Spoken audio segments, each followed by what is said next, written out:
আপনাদেরকে প্রায় আমি বলি, আপনারা যদি একে একই নামাজ পড়েন, শয়তান আপনাকে আক্রমণ করে।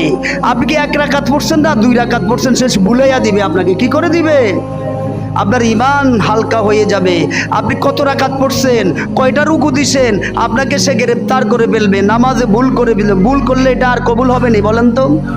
এটা হলো ফাওয়াইলুল লিল মুসাল্লিন, ওই নস্য নামাজির মতো, যেই নস্য নামাজিটা নামাজও আদায় করে সুদের কাজেও লেনদেন করে। এবারে রাগ হইবেন মনে হয়, আসলে কথাটা কি আমার নেই ভাই, আমি তো না বললে আমার জিহ্বাটা কেটে দিবে।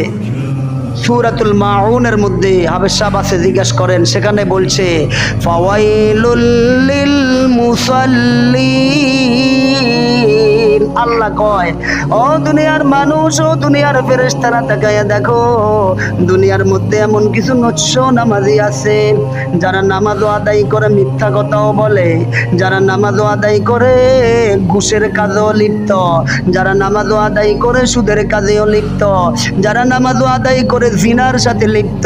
এই নামাজ কোনোদিন তাকে বাঁচাইতে পারবে না।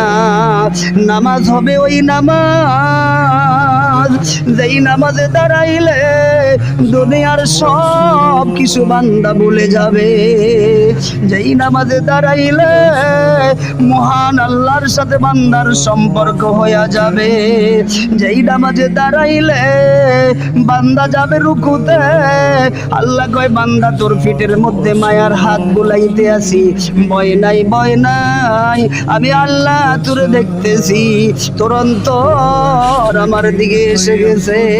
যেই নামাজির অন্তর আল্লাহর সাথে সম্পর্ক করতে চায়, ওই নামাজি নামাজে দাঁড়াইলে দুনিয়ার সব কিছু বৃথা হয়ে যায়। আল্লাহু আকবার। সেই নামাজি হতে হবে। নামাজও আদায় করে চোখে কোনোদিন পানি আসে না। হাই রে, এই চোখে কোনো সাগরের পুকুরের সম্পর্ক আছে?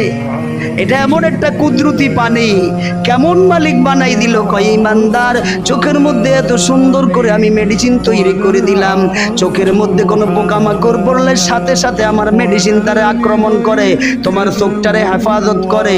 হেফাজত করার মালিক কে? যে আল্লাহ এত সুন্দর হেফাজতের মেডিসিন দিলেন, সেই আল্লাহরে কেমনে ভুলে থাকেন আপনারা বলেন তো দেখি। ফজরের সময় যায়, জোহরের সময় যায়, আসর যায়, মাগরিব যায়, এশা যায়, আপনাকে মসজিদে দেখা যায় না। আপনার মতো হতভাগা লোক আর পৃথিবীতে হতে পারে না। আল্লাহ পাক যেন আমার মতো অদমকে, আপনাদের মতো সুন্দর সুন্দর মানুষগুলাকে 5 ওয়াক্ত নামাজ সঠিকভাবে মসজিদে এসে আদায় করার তৌফিক দিয়ে সবাই বলি আমিন।